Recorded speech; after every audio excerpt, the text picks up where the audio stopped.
अय भूतले श्रीमते कृतदास्त्यधिकारी इति नामिने। नमो विष्णुपादाय कृष्णपृष्ठाय भूतले श्रीमते भक्तिवेदांत स्वामी इति नामिने। नमस्ते सारस्वते देवे गौरवाणी प्रचारिणे निर्विशेष शून्यवादी पाश्चात्य देशतारिणे। श्रील प्रभुपाद की जय, गुरु महाराज की जय, आप सब भक्तवृंद की जय, निताय गौर प्रेमानंद हरि बोल। जय जय श्री चैतन्य जय नित्य, जय अद्वैत चंद्र जय गौर भक्तवृंद। जय जय श्री चैतन्य जय नित्यानंद, जय अद्वैत चंद्र जय गौर भक्तवृंद। जय जय श्री चैतन्य जय नित्यानंद, जय अद्वैत चंद्र जय गौर भक्तवृंद। श्री चैतन्य महाप्रभु की जय, श्री नित्यानंद गोसाई की जय, श्री अद्वैत ठाकुर की जय, श्री गदाधर पंडित की जय, शिवास आदि गौर भक्त वृंद की जय। निताय निताय निताय गौर प्रेमानंदे हरि हरि बोल। श्री चैतन्य चरितामृत श्रील कृष्णदास कविराज गोस्वामी की जय। श्री चैतन्य चरितामृत मध्य लीला अध्याय 19। श्री चैतन्य महाप्रभु द्वारा श्रील रूप गोस्वामी की शिक्षा और श्लोक संख्या हमने पहुंचे 178। प्रेम वृद्धि क्रमे नाम स्नेहमान प्रणय राग अनुराग भाव महाभाव हरि। तो हम पहुंचे थे राग और अनुराग शब्द के ऊपर। राग, तो राग की जो संज्ञा है, रागों की संज्ञा भक्ति सिद्धांत सरस्वती ठाकुर तथा भक्ति रसामृत सिंधु में रूप गोस्वामी पाद राग की संज्ञा बताते हैं। राग है स्नेह सराग येन सायत। राग स्नेह है, राग स्नेह है। किस प्रकार स्नेह है? सुखम दुखम अपि स्फुटम, सुखम दुखम अपि स्फुटम। राग जिस अवस्था में दुख सुख में प्रतीत हो जाता है ना। हालांकि दुख है साधक को जीवन में, अनेकों दुख है, वह दुखों की चपेट में रहता है, किंतु वो दुख सब सुख में परिगणित हो जाती है। दुख सुख में हो जाता है ना। दुख सुख में सुख लगने लगता है। सुखम दुखम अपि स्फुटम, है ना। दुख स्नेह के कारण, कृष्ण के प्रति स्नेह के कारण दुख सुख में बदल जाता है, वह राग कहलाता है ना। एक तो ये है, और दूसरी लाइन है तत्संबंध लभे अपि अत्र प्रीति प्राणयभेरपि। और इस अवस्था में राग कृष्ण के प्रति होता है, तब मनुष्य अपने प्रियतम कृष्ण को प्रसन्न करने के लिए अपना जीवन भी दे सकते हैं। तो दुख सुखमय लगता है, एक इस अवस्था को राग कहलाता है। और इस अवस्था में भक्त तथा साधक अपने प्रियतम कृष्ण के लिए अपने जीवन में निछावर कर सकते हैं। अनुराग जो है, अनुराग है 6.13 इस चैप्टर में वर्णन है। अनुराग पढ़ते हैं। अनुराग क्या है? 6.13 में भक्ति सिद्धांत सरस्वती ठाकुर अनुराग की संज्ञा बताते हैं। अध्याय 6 मध्य लीला और श्लोक संख्या 13। उसमें अनुराग के बारे में वर्णन है। अनुराग क्या है?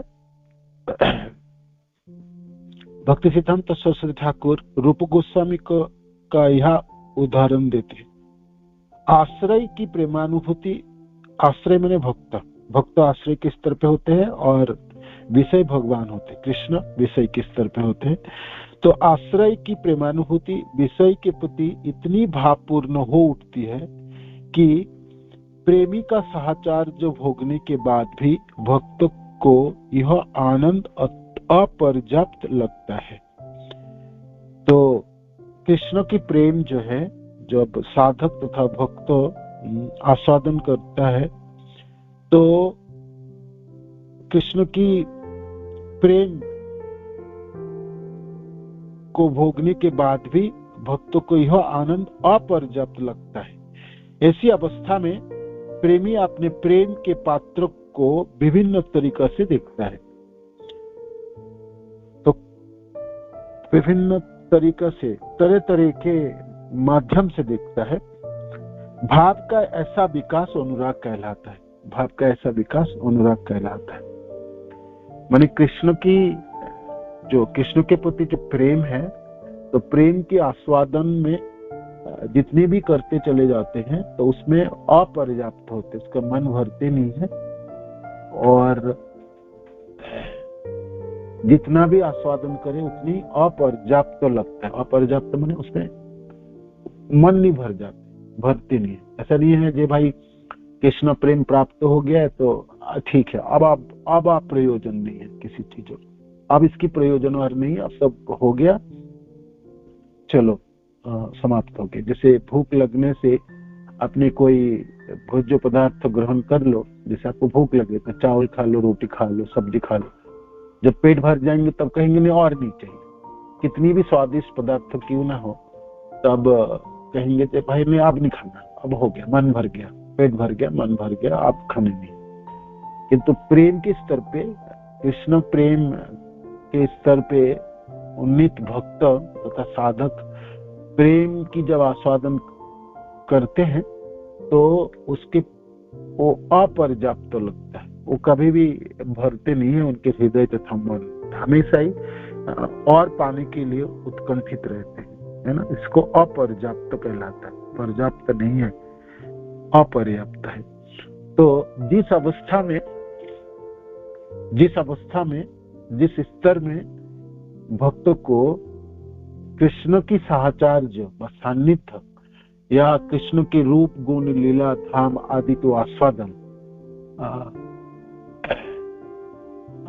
अपर्याप्त लगते हैं और अधिक प्राप्त करने के लिए हमेशा ही वो उतावला रहते हैं। और तो प्रेम की इस स्तर को, इस अवस्था को अनुराग कहलाते हैं। तो ये एक भाव नहीं है, भाव है जिसके विकास को अनुराग कहलाता है।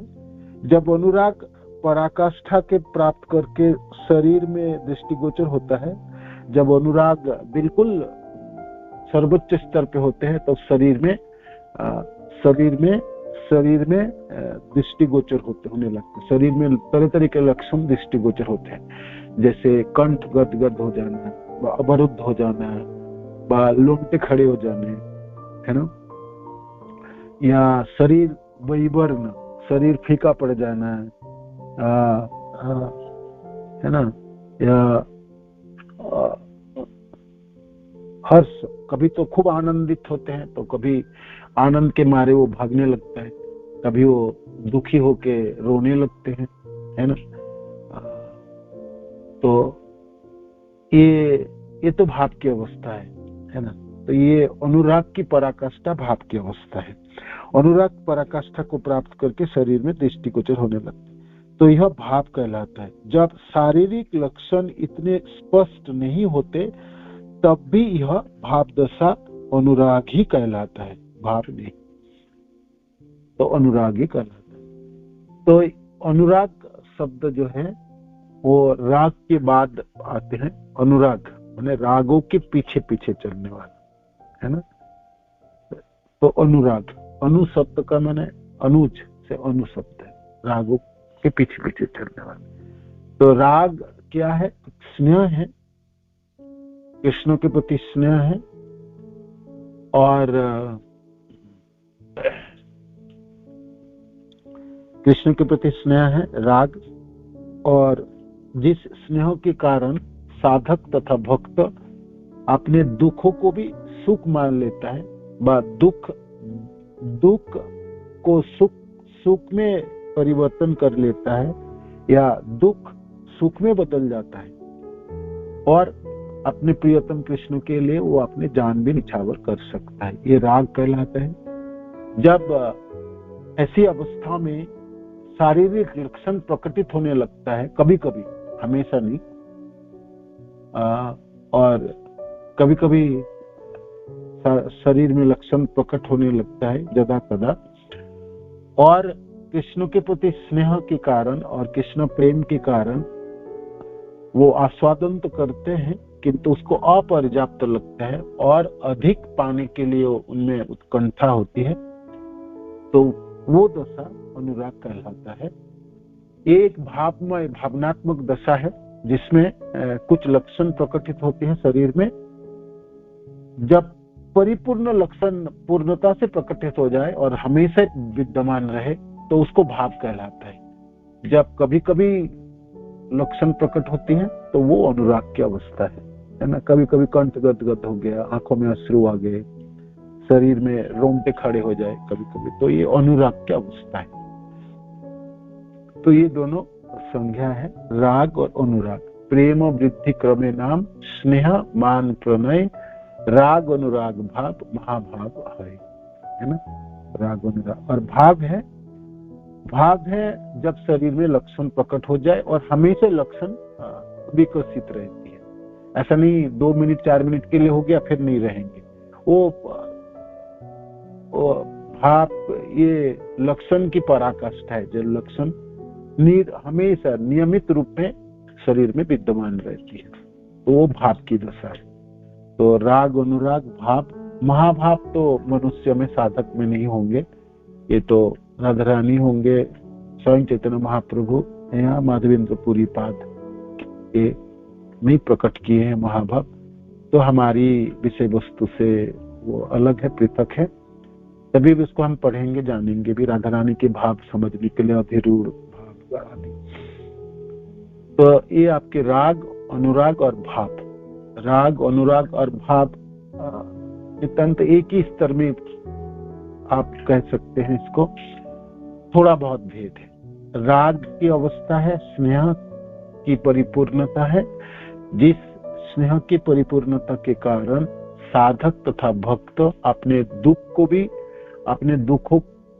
भी उनको सुख लगता है, और दूसरी है कृष्ण के लिए वो अपने जीवन निछावर कर सकते हैं। राग, जब राग की अवस्था प्राप्ति होती है तब शरीर में कुछ कुछ लक्षण प्रकटित हो जाता है, विकसित हो जाता है, और कृष्ण स्नेह तथा प्रेम के कारण उनके आस्वादन की तीव्रता लालसा बढ़ जाती है, और हमेशा अपर्याप्त लगता है जब मैं और कुछ कर लूं, है ना। मानो कि वो उनमें स्नेह है। स्नेह शब्द का अर्थ है जो एक पल भी कृष्ण के लिए दूर नहीं रहना, असहनीय अवस्था है।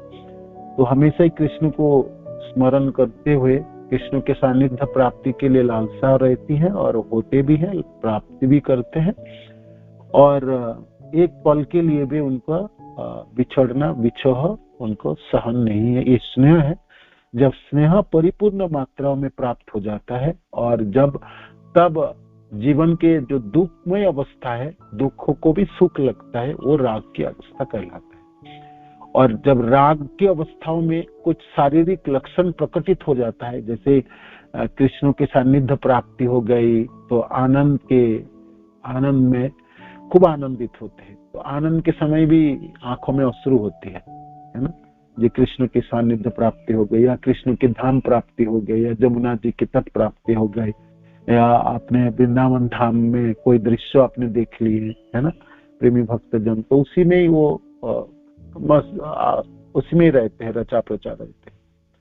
तो उसके वजह से शरीर में जब लक्षण प्रकटित हो जाए तो वो है अनुराग की अवस्था है, अनुराग की अवस्था है ना। माने राग के परवर्ती स्तर है, वह रागों के पीछे पीछे चलने वाला है। तो राग है तो फिर शरीर में लक्षण प्रकटित होगी, है ना। तो ये अनुराग है।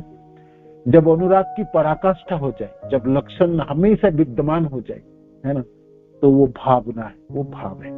तो ये भाव, ठीक है। तो ये 3 आपको संज्ञा है, मैंने आपको बताया। तो आप समझने के प्रयत्न कीजिए। अब हमें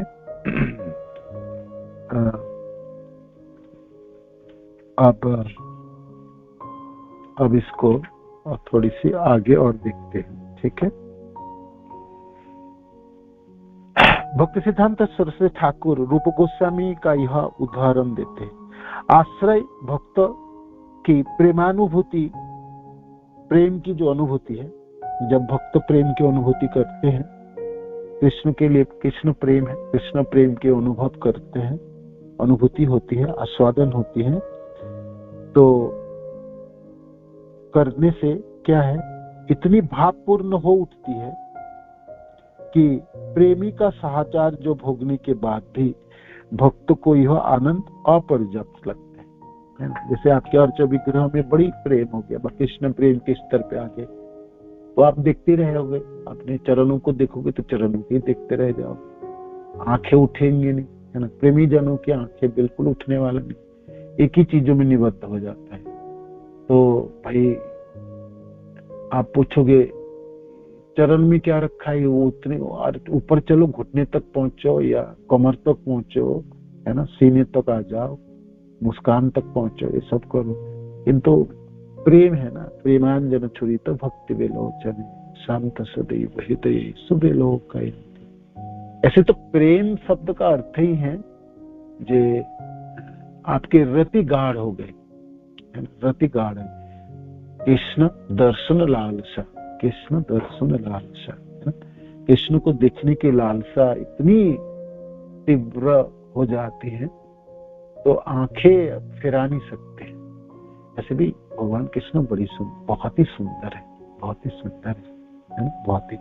और अर्च विग्रह के रूप में भी हम जब दर्शन करते हैं, अर्च विग्रह और कृष्ण में कोई भेद नहीं है ना, भेद नहीं, दोनों ही बराबर है ना।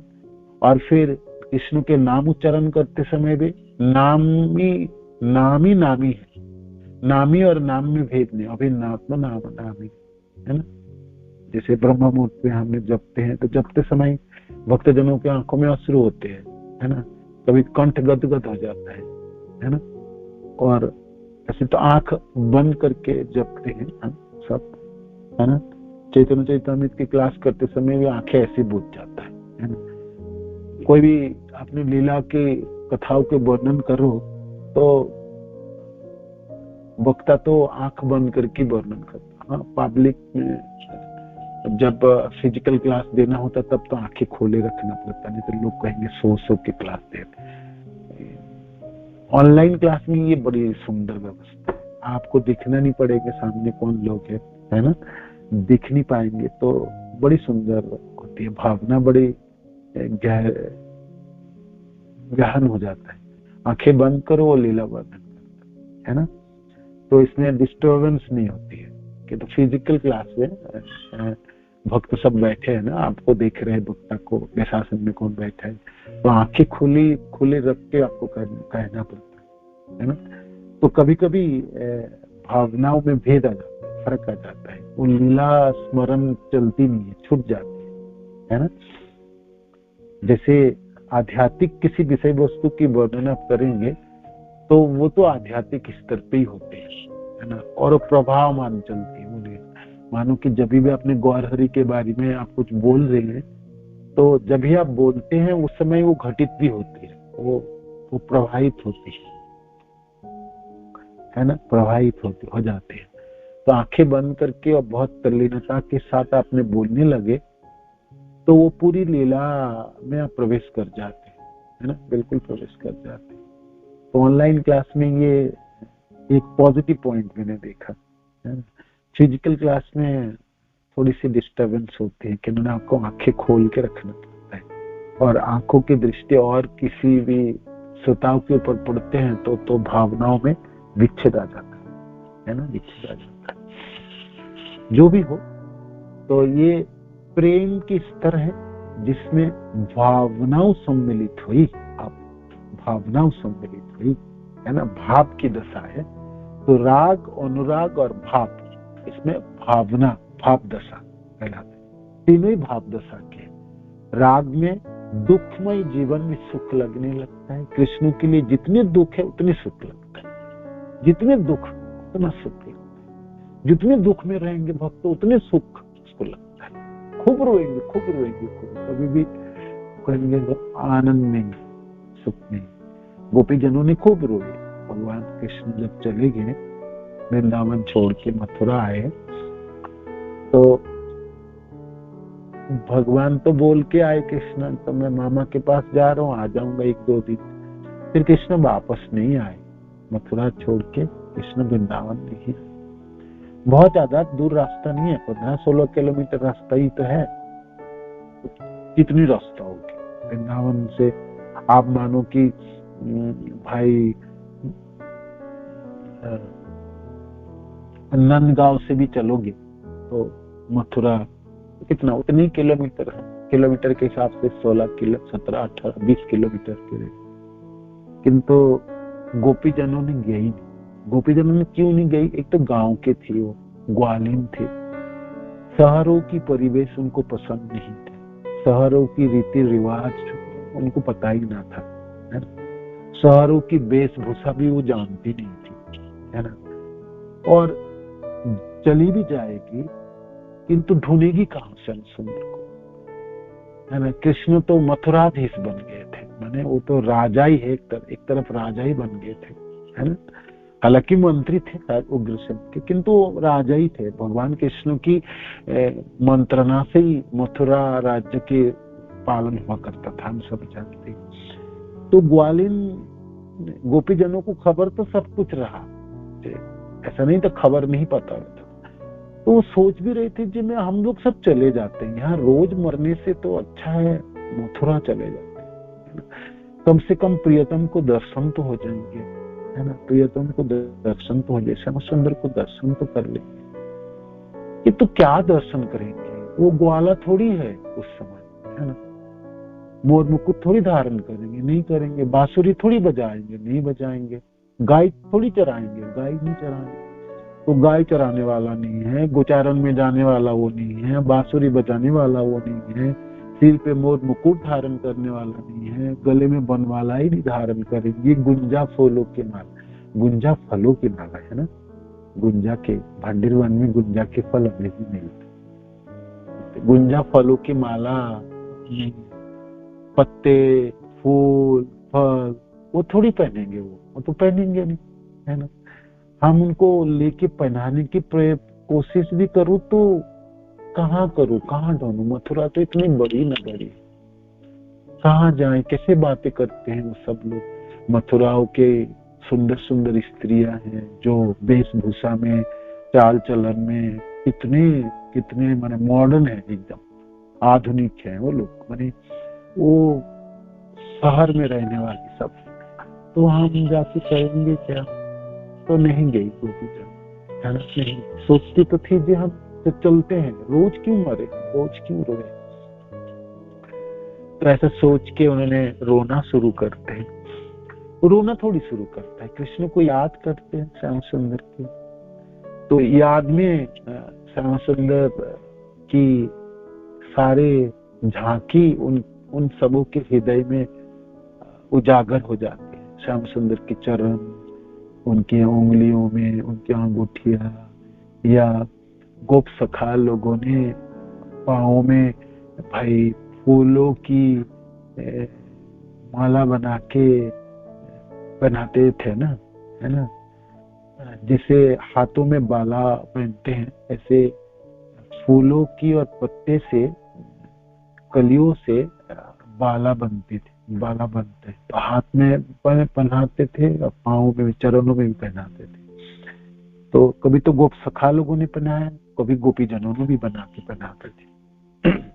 तो याद करते थे भगवान के पीताम्बर, है ना, और उनके कमरबंद, या उनके चरणों में नुपुर है, और क्या है, धोती उनके कस के बांधा हुआ है ना। और एक तरफ तो उनके बांसुरी लटकता और एक तरफ सिंह, है ना, और छड़ी भी धारण करते हैं कभी कभी गोचारण के लिए, और सिर पे कुंचित केस, है ना, तो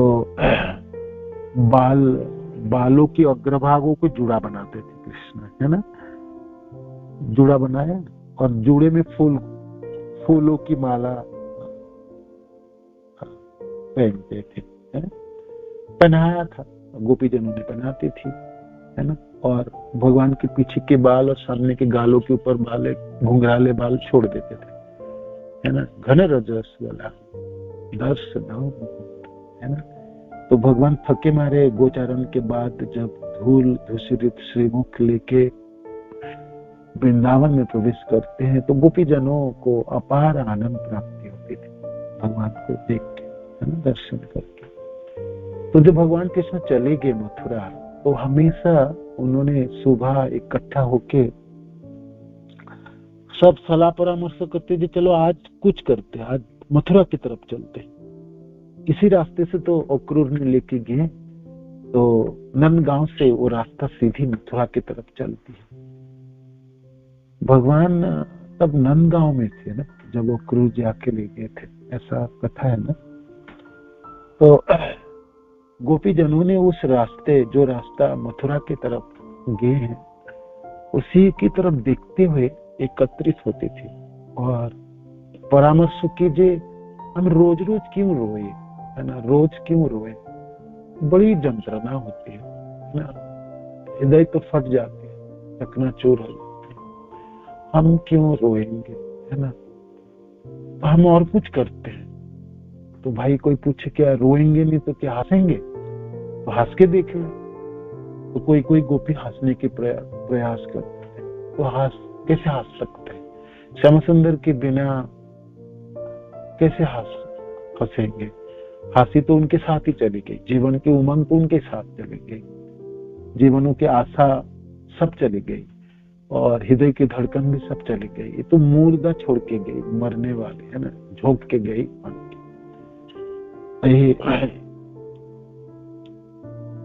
तो सोचते फिर क्या करें, मर जाते हैं, शरीर छोड़ देते एक साथ, है ना, एक साथ शरीर छोड़ देते। बहुत तीव्र दुख होता है ना, दुखों की पीड़ा से शरीर छूट जाती है। जब दुखों की पीड़ा मात्राएं अधिक होती है तो कुछ समय तक तो सहनशील होती है, सहन किया जाता है।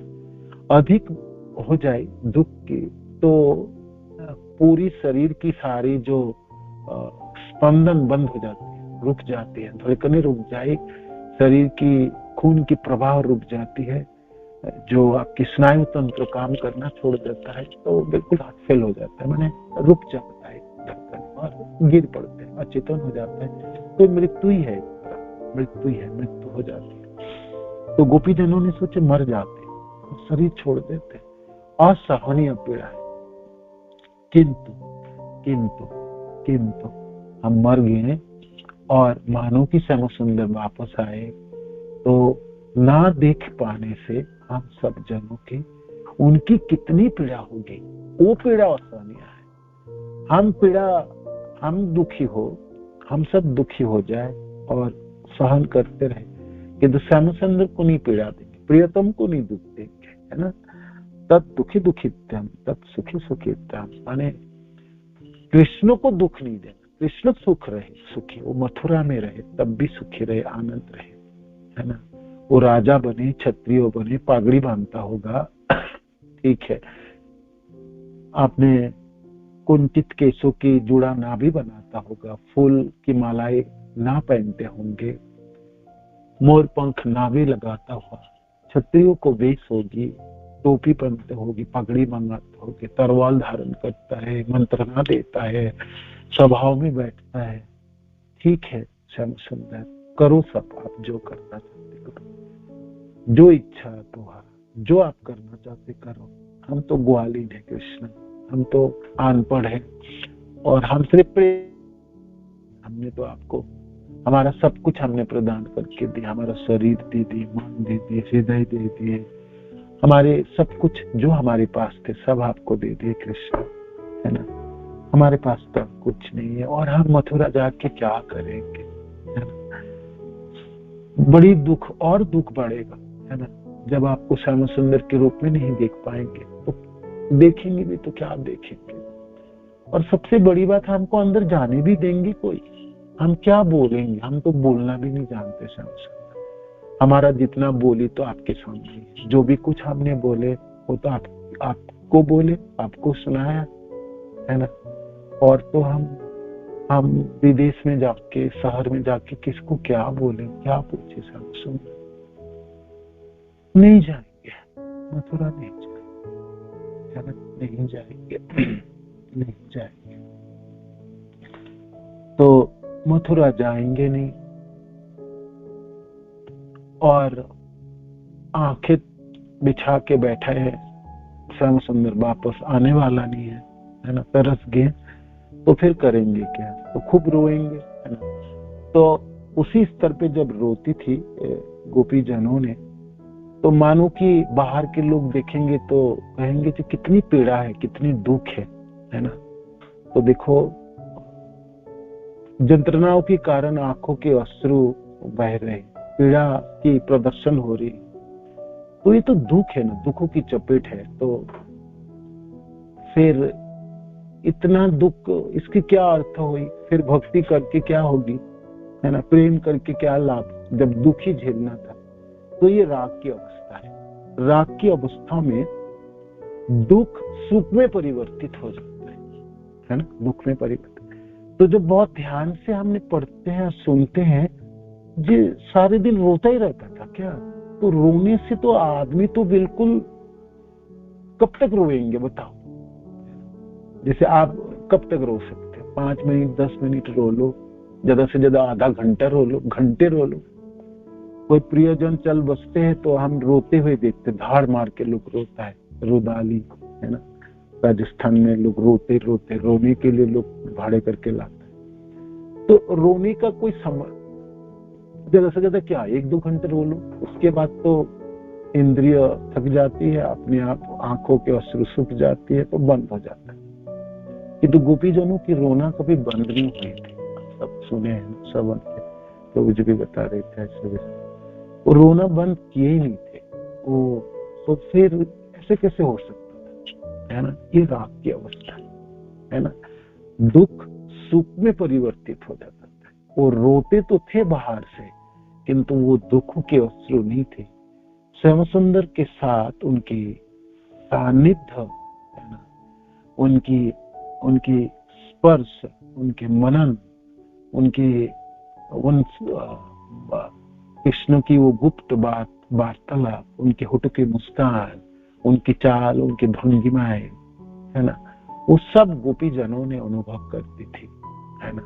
हालांकि वो रोती थी, विलाप करती थी, चिल्लाती चिल्लाती थी, किंतु उस समय भी कृष्ण की सानिध्य ही प्राप्ति करते थे, है ना। विप्रलंब रसों के आस्वादक है। प्रियतम बहुत दूर देश चले गए, आने का कोई उम्मीद नहीं, आएंगे भी नहीं, किंतु उनकी यादें भूला न जाए। उनके साथ बीती हुई दिनों की खूब याद आते है ना। तो खूब बोल बोल के रोते थे, है ना, धाड़ मार के रोते थे, किंतु उस रोना भी सुख पे पर्यवसित हो गई थी, सुख में रूपांतरित हो गई थी, सुखों में रूपांतरित हो गई थी। ये राग की अवस्था है, ये राग की अवस्था है, ये राग की अवस्था है।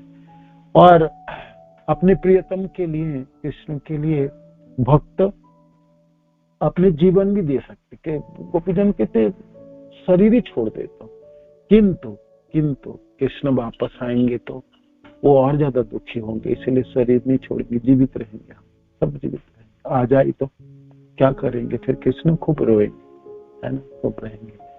तो गोपीजनों की ये उदाहरण राग की एक सुंदर उदाहरण के रूप में प्रस्तुत किया जा सकता है, और हमको समझने में भी सहायता हो सकता है। अंतलीला पढ़ते समय चैतन्य चरितामृत की मैं हमेशा ही सोचता था, गौर हरि इतना क्यों रोते हैं? भगवानों के रोने की क्या प्रयोजन है? रोने की क्या प्रयोजन? सारे पूरी चैप्टर, सारे श्लोका रोने की है। 18 साल की जीवन भगवान की प्रकट लीला जगन्नाथपुरी में विशेष करके अंतिम 12 साल तो सिर्फ रोए रोए रोए रोए। आप में से हम सबों में गौरांग महाप्रभु की अंत लीला को पहले पढ़ने लग जाए तो हम सोचेंगे जी क्या ये तो रो क्यों, 12 साल तक सुबह से शाम तक रात तक रो सकता है कोई? उस रोने में सिर्फ दुख ही होगा, इतना दुख तो कोई ना झेल सकता। सचमुच शरीर स्तंभित हो जाए, मन रुक जाए उसकी गति। 2 घंटा 4 घंटा 5 घंटे रोने के बाद किसी व्यक्ति को ना चुप कराया जाए, वो बिल्कुल मर जाए, वो शरीर रख नहीं पाती। देखे हैं बहुत लोग बिल्कुल हटफेल हो जाता है और डॉक्टर्स नहीं आया और उसको नहीं समझाया जाए, उसको समझा बुझा के उसको रोक ना जाए तो मृत्यु हो जाता है। तो फिर महाप्रभु तो 12 साल की गंभीरा की लीला थी। तो इस अवस्था को कैसे उन्होंने अतिक्रम किए होंगे? हम सब कहेंगे तो कृष्ण है, स्वयं राधा रानी के भाव अंगीकार करके रो रहे, किंतु रो क्यों रही है? तो यहाँ पर भगवान कृष्ण अपने उत्तीर्ण होने के प्रयत्न कर रहे हैं। जब गोपीजनों ने जो मेरे लिए रोए होंगे, मैं तो मथुरा छोड़ के वृंदावन में नहीं आए और उन सबों की सानिध्य प्राप्ति नहीं करके उनके साथ गलवाही देके मैंने अपनी भावना व्यक्त नहीं कर पाया था, किंतु मैं इस गौर लीला में तो उत्तीर्ण तो हो पाऊंगा। ये प्रयोजन था, भगवान कृष्ण की निजी प्रयोजन है, अंतरंग कारण है, मुख्य कारणों में आता है।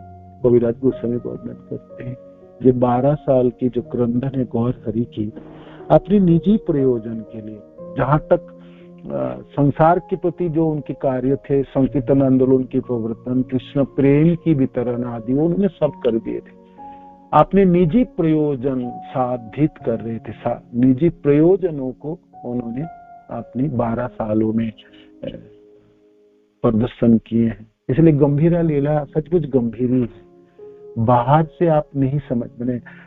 आप वृंदावन लीलाओं में विशेष करके गोपीजनों की क्रंदनों की लीलाएं आपने नहीं पढ़े होंगे और नहीं सुने होंगे तो गंभीरा की लीला सचमुच बाहरी रह जाएंगे। ये गौर हरि को क्या दुख था, इतना क्यों है ना? तो भगवान कृष्ण राधा रानी के भाव अंगीकार करके गोपीजनों की, विशेष राधा रानी के ऋणों से उत्तीर्ण होने की प्रयत्न किए। जो मैं पूरी तो नहीं कर पाऊंगा, इतना मैं कुछ तो कर पाऊं, है ना? इसीलिए गौर हरि की क्रंदन गंभीरा लीलाओं में हुई। ये आचार्य जनों के वर्णन है। और तो ये राग की अवस्थाओं की बड़ी सुंदर एक उदाहरण है। और अनुराग शब्द जो है जो शरीर में लक्षण प्रकट होते हैं। तो जब खूब चिकती चिल्लाती थी तो वैचित्र शब्द है, वैचित्र है ना, उत्पन्न होती थी। तो गोपीजन क्या होते थे, जे वो खुद ही में श्याम सुंदर बन गए। कोई गोपी अपने ओढ़नी को फैलाते हुए कहते देखो आप गोवर्धन धारण कर लिए, मैंने गोवर्धन धारी खुद ही बन गए। कोई तो पुतना बन गए, कोई इस तरह से वैचित्र शब्द का अर्थ है आपने आप को भूल जाना और आपने को श्याम सुंदर के रूप में प्रकटित कर देना। मैंने सोचते सोचते इतनी मग्न हो जाती थी तो उसमें वैचित्र उत्पन्न होती थी। शब्द है जैसे प्रियतम के साथ एकात्मक हो जाता, तन प्रियतम के स्तर को प्राप्ति कर लेता है। जैसे भागवत में वर्णन है, एक कीड़े है ना, एक कीड़े को पकड़ के लाए एक पतंगा ने, तो वो कीड़े डर रहे थे, खूब डरता है ना। तो वो आ जाता पतंगा और फिर इसको काटता, फिर इसको पीड़ा होती, फिर छोड़ के चला जाता। तो वो कीड़ा हमेशा सोचता अभी आएंगे, अभी काटेंगे, अभी मेरे को जंतुन होगा।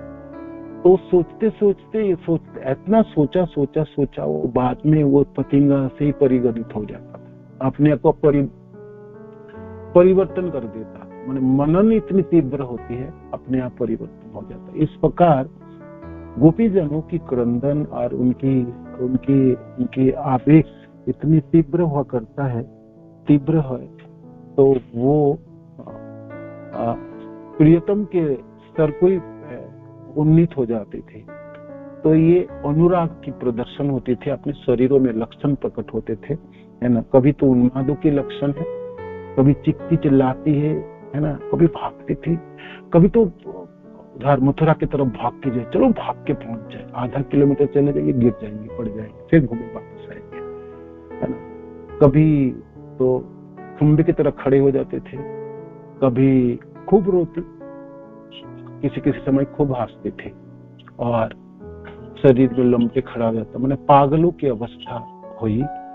खान पान सब छूट गई थी, तो शरीर बिल्कुल एकदम, शरीर में और कोई बल न थी, और एकदम पिशाचिनी की जैसा अवस्था उत्पन्न हो गई थी गोपीजनों में।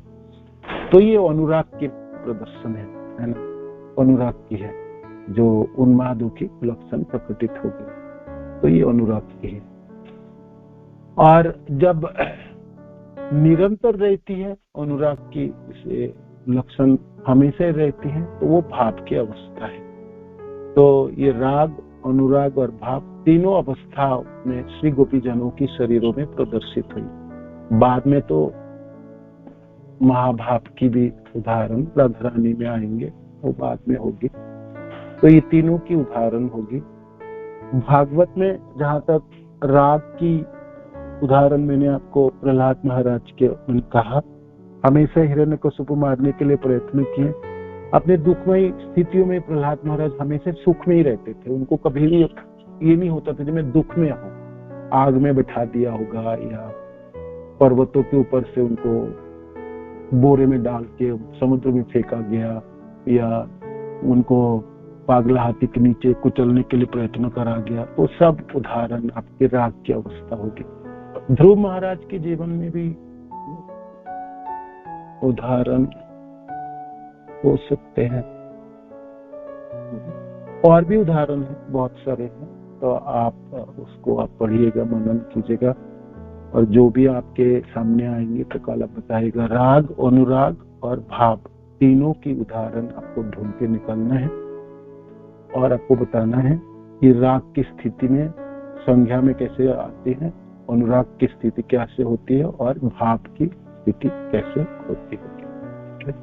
हरे कृष्ण। श्री प्रभुपाद की जय, गुरु महाराज की जय, आप सब भक्तजनों की जय। निताय गौतम आनंद जी, हरे कृष्ण। धन्यवाद।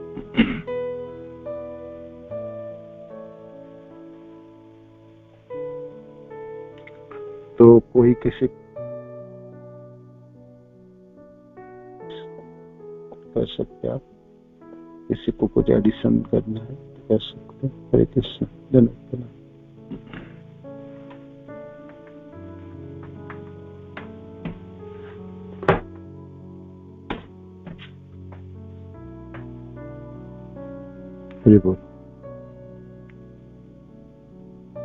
ठीक है, कोई और प्रश्न नहीं तो समाप्त करते। हरे कृष्ण। धन्यवाद। श्रील प्रभुपाद की जय, गुरु महाराज की जय, आप सब भक्त पिता